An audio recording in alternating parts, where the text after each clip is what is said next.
Good evening and welcome to Late Edition. On a day, a new Army Chief General Qamar Javed Bajwa took charge in Pakistan. 2 attacks took place in Jammu and Kashmir today.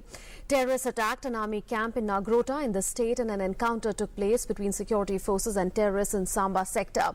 This comes on the back of material with Pakistani markings that were recovered in a search operation in Mashal sector where 3 Indian soldiers were killed in an ambush and one of them was beheaded. This also comes ahead of the arrival of Pakistan's de facto Foreign Minister Sartaj Aziz's arrival in India to attend the Heart of Asia conference in Amritsar, and Pakistani High Commissioner to India Abdul Basit's overtures to India for talks between India and Pakistan on the sidelines of the conference. Tonight we ask, is the Nagrota terror attack and continuous ceasefire violations and infiltration bids from Pakistan evidence that Pakistan will continue with its devious designs under the new army chief? And should India continue to press Pakistan for demonstrable action against terrorism? To discuss that, we are joined by Vivek Kajju, former Secretary MEA, and Alok Bansal, Director, India Foundation. I welcome you both to Late Edition. I'll begin with you, Mr. Kajju. The Samba encounter and infiltration bid, as well as the Nagrota terror attack, come on the same day a new army chief has taken over in Pakistan. What should one make of this? I think the army, the Pakistan army, could have sent signals to the tanzeems, the terror tanzeems, that they would not want any attacks during this period when a new army chief was coming in. The fact that they did not is clear evidence that they are wanting to send a signal to India that even with a change in the leadership of the army, the basic approach of the army as an institution towards India will not undergo a change.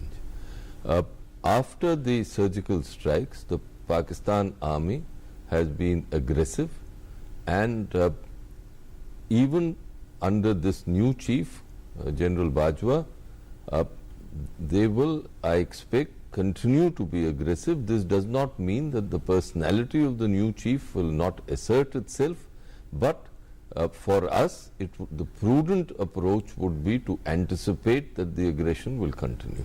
Okay. Mr. Bansal, what do you make of the fact that the two things have happened at the same time and the same day? Is this a mere coincidence or was this well timed? See, firstly, we must understand that these attacks are actually a continuation of Pakistan Army's policies, and these would have been planned days in advance. It is not something which was planned yesterday or something. Such events are planned well in advance, and especially the attack in Nagrota, which is the more serious of the two, because that shows a pattern of targeting the army installations. See, earlier the terrorists would avoid generally taking armed forces head on, but this now coming in the light of Uri and subsequent attacks, this shows that Pakistan's ISI is asking them to head and attack the army installations directly. Now this is a serious thing. This must have been planned days in advance. So what the signal that is coming, I think, from the Corps Commander Rawalpindi and his assistants, who probably must be hand in gloves with the terrorists who are infiltrating, is that irrespective of the change of army chief, there will be no change as far as the policies are concerned. Okay, so you are saying the policy will continue to be the same, which means that there will be simply no dip in the confrontationist attitude that we have seen over the past several years, even under Raheel Sharif, towards India? No, not only that. What I wanted to show was that towards the end of Raheel Sharif's period, I think there was a lot of aggression towards India. I think one of the reasons was that post-surgical strike, Pakistan was in a dilemma. They could neither accept it, neither they could accept that there was a surgical strike, nor could they deny it, because the facts were there on the ground. So they had to act offensively. But I think second more plausible reason was that Raheel Sharif was personally in a dilemma. He wanted an extension without wanting to say so, and in that sort of a situation he was creating a situation where I think the government would be forced to grant him extension by virtue of the happenings on the border, rather than he having to ask for it. Okay. Somehow it did not happen. So I think to take a call on the new army chief, we'll have to probably wait and watch. But yes, this shows that at least as far as the army as an institution is concerned, believes that they should continue with the same aggression irrespective of a new chief. Mr. Kaju, Defence Minister Manohar Parrikar has spoken today after the Nagrota attack, and he said that there is a pattern that we are seeing of terrorists attacking military installations in Jammu and Kashmir and not civilians. So does this mean that a tactical decision may well have been taken in the echelons of power in Pakistan to target military installations or high value military targets in India? It seems to me that the Indian Army, by conducting surgical strikes, took on the terrorist bases in Pakistan. In fact, if you recollect, that is precisely what was conveyed by our DGMO to his Pakistani counterpart, that we were not attacking the Pakistan Army, but we were attacking terrorists. Here the Pakistani response is that they will use the very same terrorists to attack Indian Army installations, thereby saying that they are not involved, it is the response of the terrorists. Now this of course is a lot of hogwash, because we know that the masters of the terrorist tanzeems in Pakistan are the Pakistan Army and its different wings. They control them completely and fully. There should be no doubt about that. Therefore, all this talk of non-state actors is again to my mind hogwash, and we should never accept this.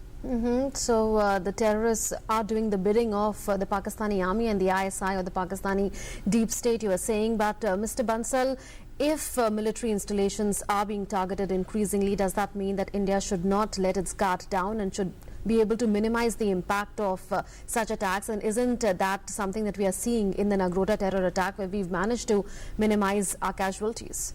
Undoubtedly, I think in Nagrota case, it was a case of committed terrorists, Fedayeen, trying to sneak in, and despite the installation being guarded, they managed to sneak in. Of course, the damage has been minimal. Considering that this was a Fedayeen attack, this could have been far more gruesome, and I think the army has been successful in fact minimizing the attack. But I think we need to be vigilant more and more, because as said by Defence Minister, now a pattern has emerged, and now we can assume that there will be more and more attacks on army installations. Especially, see, attack on Nagrota is very, very significant, because Nagrota is where your core headquarters is, and it's not in an area which is disturbed. It's actually in a peaceful area. It's just next to Jammu, and you don't usually expect that sort of an attack in that area. That area has been extremely peaceful, and despite that, I think the army was vigilant, that they have succeeded in minimizing it, and that's, I think, creditable. But I think we need to be far more vigilant, and I think we'll have to remain vigilant all through the year, all through this period, because now onwards we can assume that militants will be targeting army installations at regular intervals. Mr. Kaju, India inflicted heavy damage on Pakistan after the Uri terror attack through the surgical strikes of the 29th of September. Should India continue on the same track, inflicting heavy damage for Pakistan's misadventures? I think in addition to defensive measures, and certainly to my mind perimeter security of our military installations needs to be vastly improved. I believe some committee was appointed for this purpose. I don't know what's happened. But in addition to these defensive measures, we also need to be proactive. Now, it is for the army and the political leadership to decide what would be the nature of proactive strikes, but that should be part of our toolkit. Our responses can not only be defensive. I think for far too long, for decades, we fell into this trap of being defensive in combating Pakistani terror. We went further on.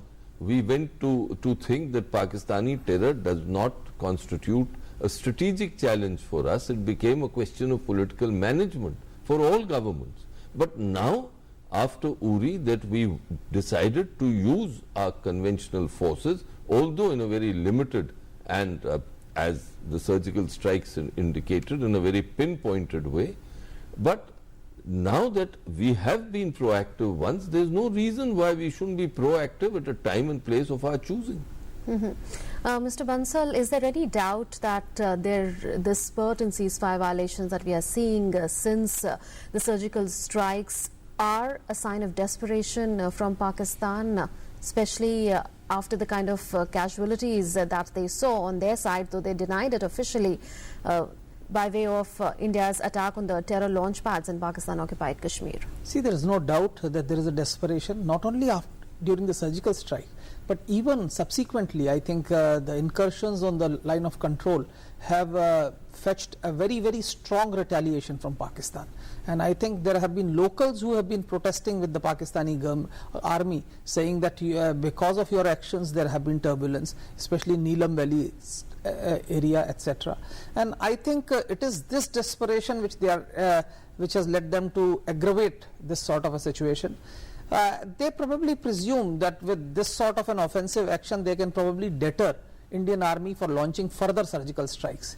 I think so. To that extent, I agree with Ambassador Kardju that besides enhancing our perimeter security and all, wherever we have credible inputs and credible information about the terrorist launch pads from where these attacks have come, we must carry out surgical strikes across line of control, across international border, and eliminate all these camps, because that's an essential requirement. All right, so the consensus here is that India should continue to use imaginatively various options, strategic as well as military in nature, in order to ensure that Pakistan desists from its sinister ways, and if it does not desist, then it has to bear a heavy cost of its misadventures. We'll take a break at this point in time. After the break, we'll discuss what should be India's response to some overtures that were made for talks by Pakistani High Commissioner to India, Abdul Basit.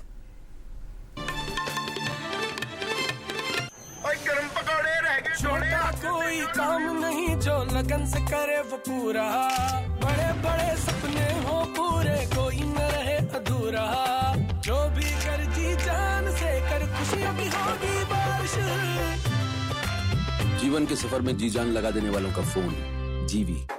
People think techies are chained to their desks.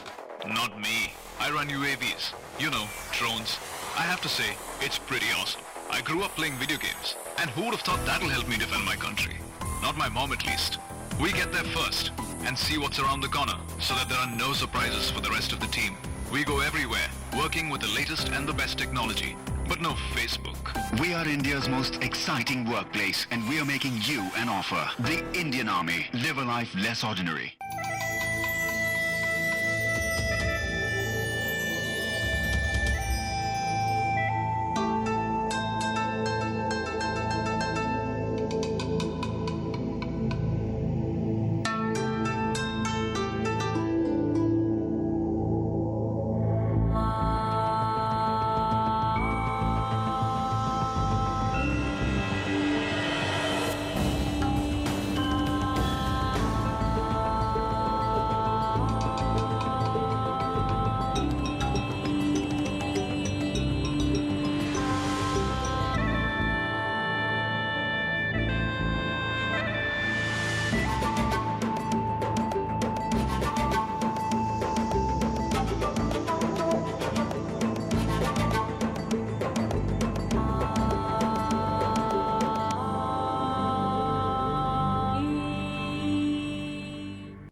बचपन में पेड़ चढ़ना अच्छा लगता था.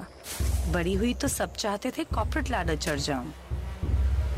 कुर्सी पर बैठे इनविजिबल सीढ़ियां चढ़ना नॉट माय स्टाइल. मुझे पसंद है टेक्नोलॉजी और पहाड़ चढ़ना. And this is the only job जो मुझे दोनों करने देता है. It's lonely at the top but the view it's incredible. हम है भारत के सबसे एक्साइटिंग वर्कप्लेस और हम दे रहे हैं आपको एक ऑफर. भारतीय सेना, आम नहीं ये जिंदगी.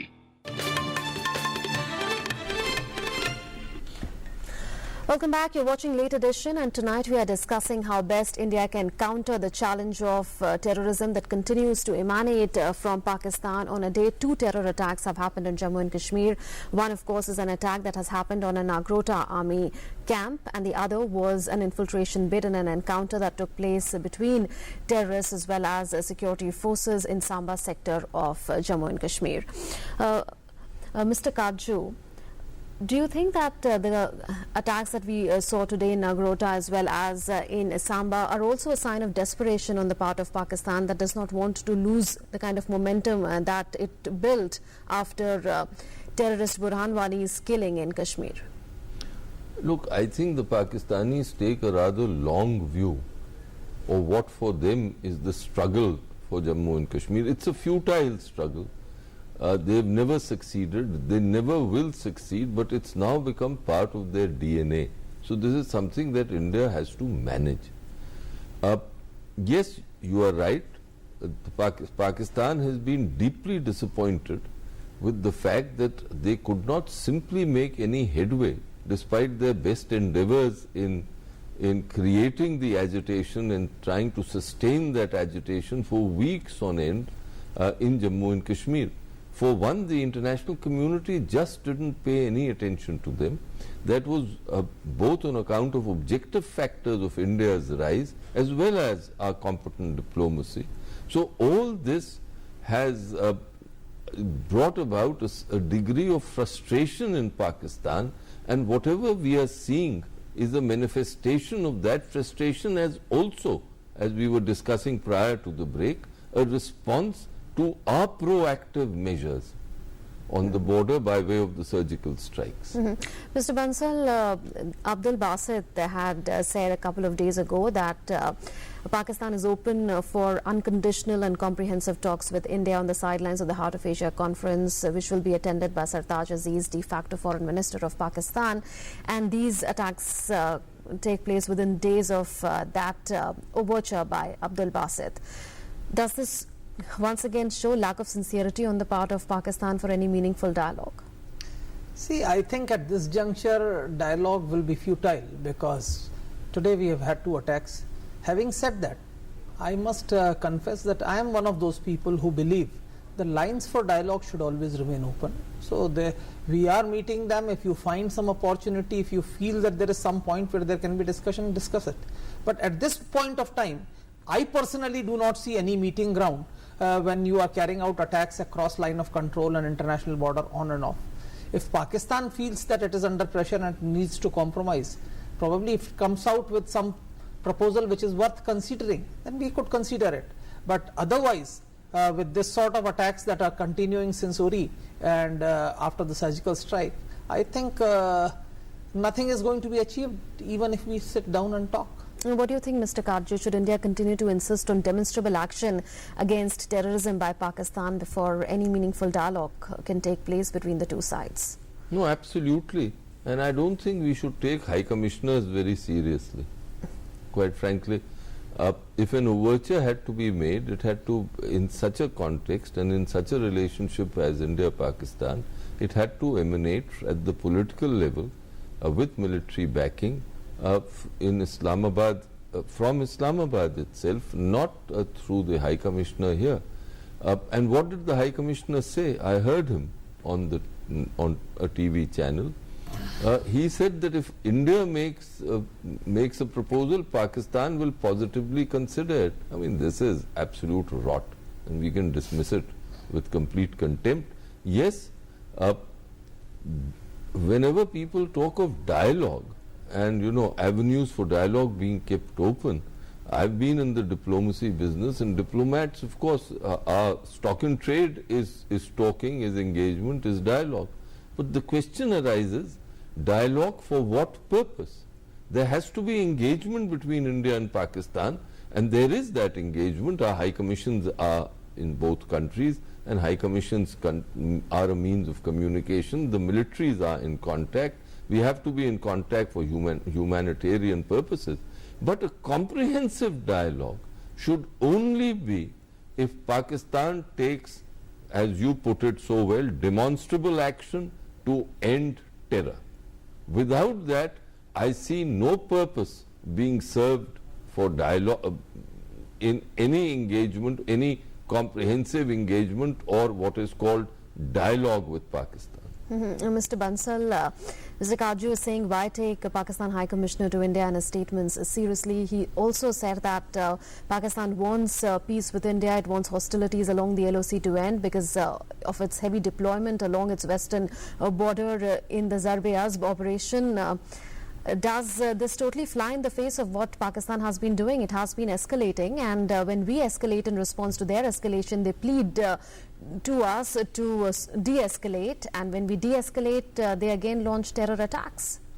See, firstly, I do agree with Ambassador Karju. I think that to take High Commissioner's words very seriously would be a wrong thing. If actually really any overtures have to be made, they have to come from GHQ in Rawalpindi. And as of now, the new chief would take some time before he can make those overtures. And I feel, yes, Pakistan has serious grounds why it should be actually talking to India, because their army is stretched thin. They still have problems on the Western Front. They are having problems with Afghanistan. They are having problems with Iran. And internal dissensions are growing. Their army is spread in Balochistan. They are having paramilitary operations in Karachi. So they have a reason. I think if those overtures have to come, I think they'll come from Rawalpindi, but they'll take time, because the new chief, once he sits into the, once he's in the saddle, he takes stock of the thing. Maybe we could see some overtures coming from Rawalpindi. So till the time Rawalpindi is in a position to take a decision, I don't think so High Commissioner sitting in Delhi is in any case in a position to take an independent call and improve relations. Absolutely, and no formal proposal has been made by either side for any such talks.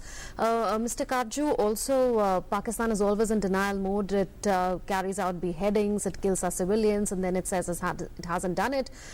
This time we have found material with Pakistani markings. We found food, supplies, grenades with Pakistani markings, some night vision devices with US markings, and they all indicate Pakistan's role insofar as the beheading of one of our soldiers in Machal sector is concerned. Should India continue to gather such evidence and expose Pakistan on the world stage? Look, Pakistan has pursued a policy of deniability since 1947 itself, and they will continue with this policy. By now, the international community fully appreciates what Pakistan has been doing by way of promoting terrorism in the neighborhood, both in India and in Afghanistan. So therefore, while we should continue with gathering evidence and putting the spotlight on Pakistani sponsorship of terror, the fact is that we've got to think of ways of how to stop this terror. That has to be our national resolve, and that has to be our national objective. And unless we find ways, and unless we decide to take Pakistani terror as a strategic challenge, which many of our strategic analysts and many members of the political class unfortunately don't, till then we will have to suffer loss of blood. And it is terrible that our soldiers die, our civilians die. We must try now as a nation. It's gone on for far too long to stop all this. Okay, now time for the last word from the both of you. Mr. Bansal, India has been imaginatively using its strategic and military options. We've already discussed them. We've talked about how a heavy cost has been inflicted on Pakistan for its misadventures. So going forward, what should India be doing? I think India should follow a comprehensive policy whereby we must retaliate on the borders, we must be secure, we must increase or enhance our security, carry out surgical strikes where necessary.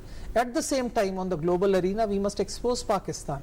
And I think all the victims of Pakistan, in fact all Pakistan's neighbors, we must make a united alliance against Pakistan. In fact, Afghanistan, Iran and other countries in South Asia which are actually victims of Pakistani malfeasance must all come together. And I think Pakistan needs to be completely isolated. It's getting isolated on the global arena, but we must, I think, take it further And Afghanistan and Bangladesh both have echoed India's stand as far as Pakistan's army and ISI are concerned, and their destabilizing ways are concerned. But Mr. Karju, what should be the way forward for India? We've even reviewed the Indus Water Treaty and decided to make the most of what we are allowed under the treaty and maximize the potential of the treaty for ourselves. I think happily and finally, I hope finally, Prime Minister Modi has adopted a comprehensive, proactive approach.